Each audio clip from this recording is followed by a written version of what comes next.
Olá pessoal, tudo bem? Meu nome é Thiago Prux, sou um dos sócios da Capitalizo. Nós somos uma empresa de análise e recomendações de investimentos e hoje a gente vai falar um pouquinho a respeito desse cenário de bolsa a 100 mil pontos. Lembro sempre que esse nosso conteúdo aqui ele é transmitido via YouTube, transmitido também via o nosso podcast. Né? Para quem não é inscrito no nosso canal do YouTube ou no podcast, já faço o convite a todos. E também não nos deixem de seguir no Twitter e no Instagram, pessoal. Todos os dias tem alguma novidade aí do mercado financeiro. Então eu pedi para o nosso setor de análise trazer algumas informações a respeito da forma que nós estamos posicionados e o que pode influenciar os mercados aí nos próximos meses, né? Especialmente Bolsa de Valores, e nós tivemos um primeiro semestre bem maluco, né, pessoal? Eu entrei na Bolsa ali 2003 para 2004, comecei a trabalhar no mercado ali de 2005 para 2006, e eu brinco sempre, né, que todos os anos sempre tem alguma confusão, alguma coisa que traga volatilidade. Acho que com exceção ali de 2004, que eu me lembro que foi um ano mais tranquilo, sempre tem alguma coisa que dá algum tumulto, né? Mas que nem esse ano foi uma coisa incrível, né? Essa volatilidade que nós tivemos principalmente no mês de março, com aqueles circuit breaks, depois o mercado recuperando muito forte, foi uma das coisas mais malucas aí que eu já vi do mercado, tá?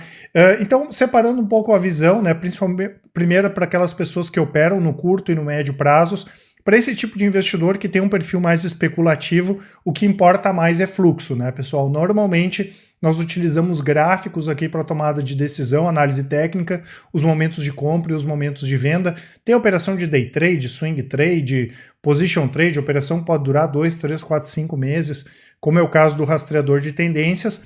E para vocês terem uma ideia, a gente nunca teve tantas posições de compra como agora, desde a virada do ano. Né? Então, o mercado está com um fluxo bastante comprador. Isso é o que indicam as nossas estratégias. Claro que se esse movimento se reverter e o fluxo de compra virar à venda, a gente cai fora das operações. Já para quem opera no longo prazo, pessoal, o foco é diferente, né? Um foco muito mais preocupado com as empresas, como as empresas vão lidar com essa questão da crise, né?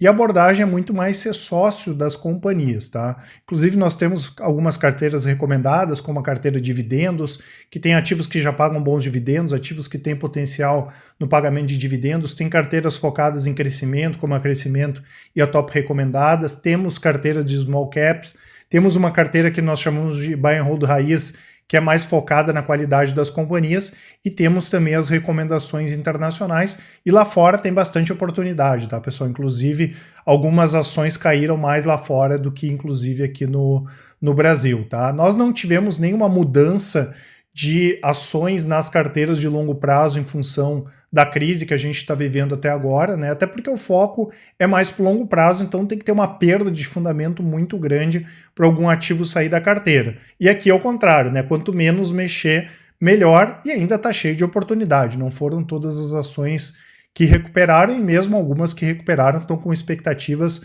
bastante positivas para o longo prazo. Agora, para aquele investidor para o investidor que aplica mensalmente ou que tem um perfil mais de ter 100% da carteira em ações, pode ser que ele faça alguma troca ou não vá mexer em nada na carteira, né? Agora, para aquele investidor que tem um percentual de renda fixa, por exemplo, esse aqui já desde os 93, dos 94 mil pontos, a gente já vem avisando, talvez seja importante ou interessante nesse momento vender um pouco de renda variável e voltar àquele percentual da renda fixa.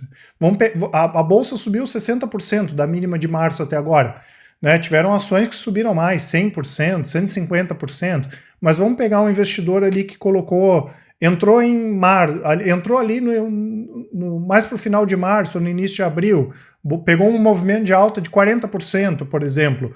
Se tinha uma carteira metade em ações, metade em renda fixa, aqueles 50% da renda variável não são mais 50%, são em torno de 58%. Então talvez poderia tirar uma parte desses recursos e voltar para a renda fixa. Caso contrário, a gente não recomenda nada de mexer em tirar nada agora para quem tem essa visão de longo prazo. Falando um pouquinho de economia e de coronavírus, uma perspectiva para os próximos 3, 4 meses, claro que algumas coisas que a gente pode falar aqui podem mudar caso a gente tenha uma mudança abrupta de cenário, mas em relação mais a essa parte macroeconomia e falando não só do Brasil como no resto do mundo, a gente tem visto números melhores sim ou menos piores, como diz o outro, principalmente nos Estados Unidos, na China e na zona do euro.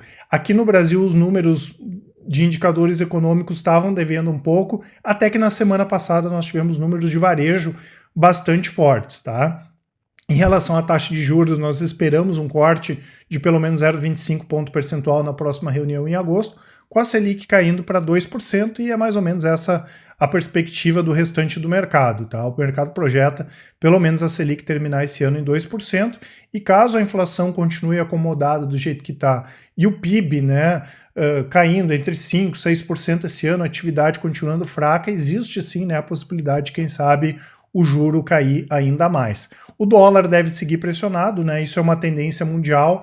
Aqui no Brasil, mais ainda, né? Até em função dessa questão, não só da situação da América Latina, a situação, o histórico do Brasil, mas a gente tem também um diferencial da taxa de juros grande aí em relação a principalmente os Estados Unidos, tá? E claro, como a gente comenta sempre, né? Fazer previsão do dólar é pedir para queimar a reputação do profissional do mercado, do analista ou do especialista, né?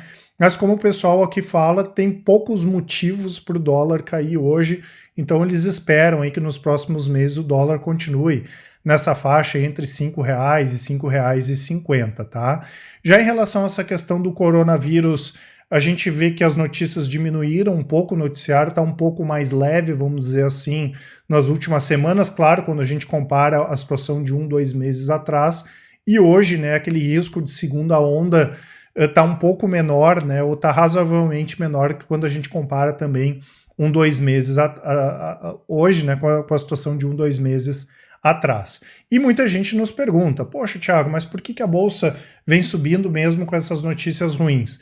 A primeira questão que a gente comenta sempre, né, pessoal, que o mercado é maníaco-depressivo, né? Então, nem tudo que acontece no curto e no médio prazo, a gente está falando de um período de 1 mês até 12, 18 meses, 24 meses, faz sentido. Então pode ter uma ação de uma empresa que divulga prejuízo, que a ação não para de subir, assim como a gente pode ter uma ação de uma empresa que divulga lucro e as ações estarem caindo, tá? O mercado tem essa questão de ser maníaco-depressivo, e o mercado também tende a antecipar movimentos, né? E hoje o cenário é mais previsível do que a gente tinha 2 meses atrás. Não estamos dizendo que a economia não está mal, né, e que deve continuar mal durante um bom tempo. Mas hoje o tamanho do buraco, né, é muito mais palpável do que a gente tinha algumas semanas, do que alguns meses atrás.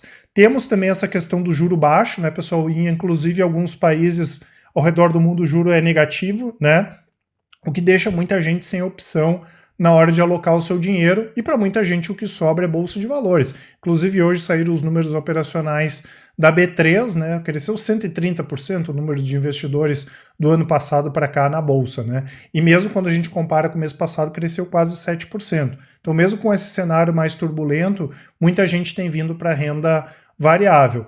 Temos também essa questão dessa injeção desse mar de dinheiro que os bancos centrais injetaram pelo mundo, né? São trilhões de dólares, de euros, yuans, ienes e assim por diante, né? E a resposta dessa vez foi muito mais rápida do que nós tivemos em 2008. Né? Também não estamos dizendo que é bom, nem que é sustentável, não é bom que eles fiquem imprimindo dinheiro sem parar, mas quando os bancos centrais fazem esse tipo de movimento, é um enorme convite para as pessoas assumirem riscos e também comprar ativos de risco, como é o caso do mercado de ações, né? E além disso, né, pessoal, em alguns casos as quedas foram irracionais, né? Não foram todas as empresas, né, que efetivamente vão perder dinheiro com a crise, né? Em algumas empresas, pelo contrário, até vão se fortalecer nesse momento de crise, né? Então, em alguns casos, a queda foi grande demais, né? Ah, tudo bem, a empresa vai perder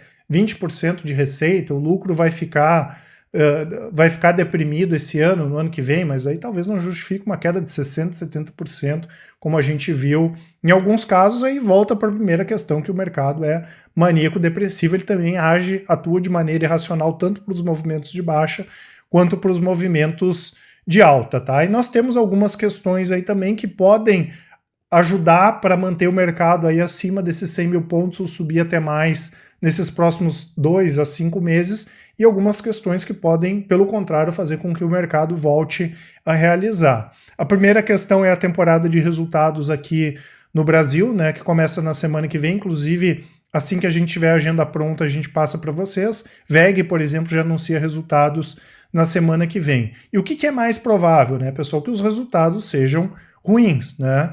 Agora, a gente tem alguns setores que as prévias estão vindo bem melhores do que o esperado. Setor de varejo, né, como eu tinha comentado, setor de construção civil, JHSF veio com números operacionais com prévias fortes, MRV, né, e própria Even veio bem melhor aqui que o pessoal estava esperando.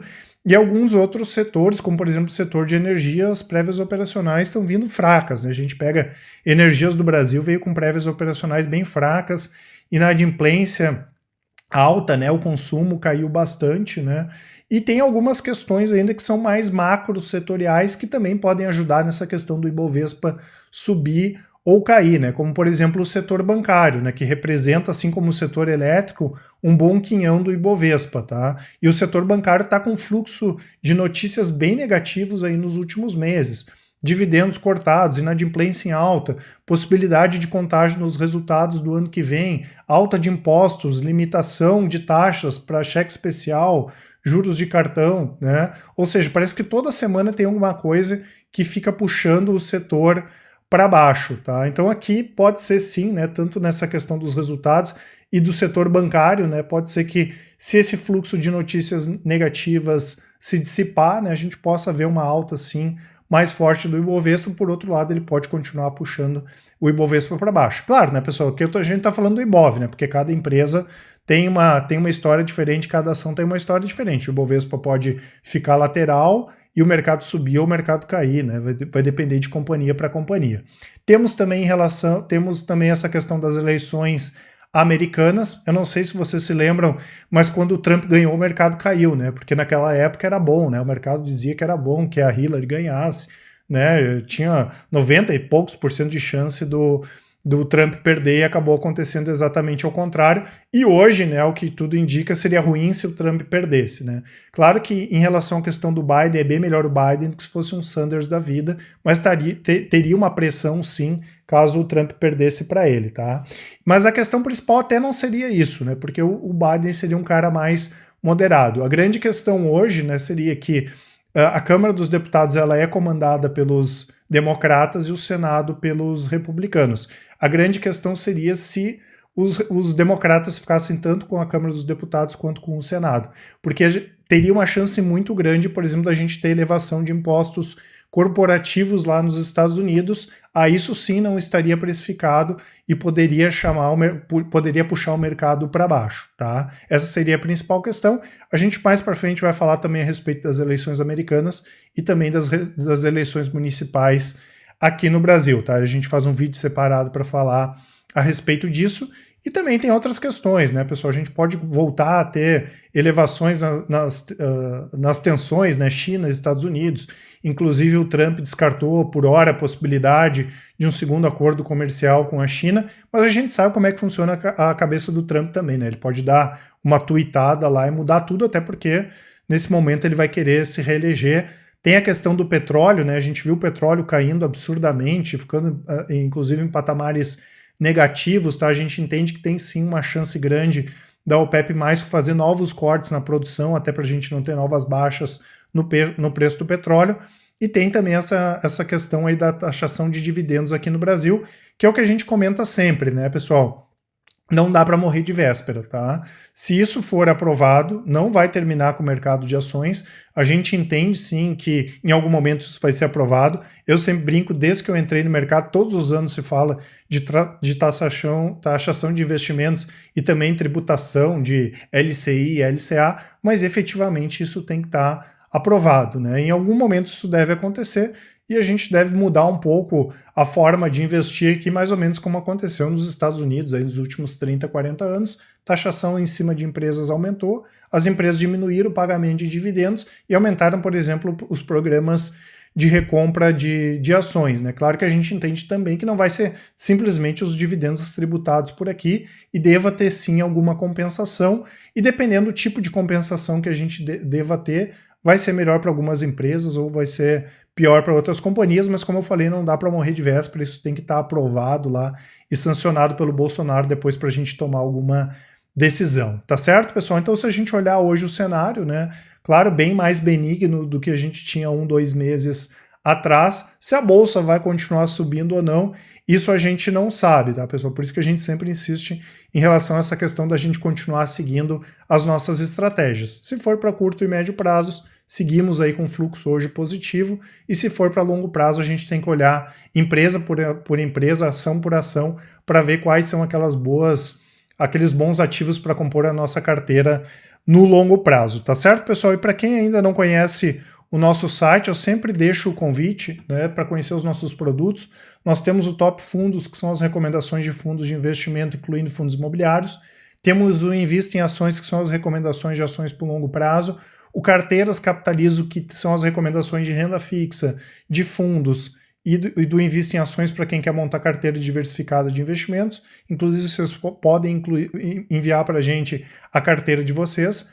Nós temos o Full Trader, que é o nosso produto de recomendações de médio e de curto prazos, mas que também tem as recomendações do Invista em Ações, né? Então o foco aqui é mais day trade, swing trade, position trade e assim por diante. O Capitalizo Completo, que é a junção de todos os nossos produtos.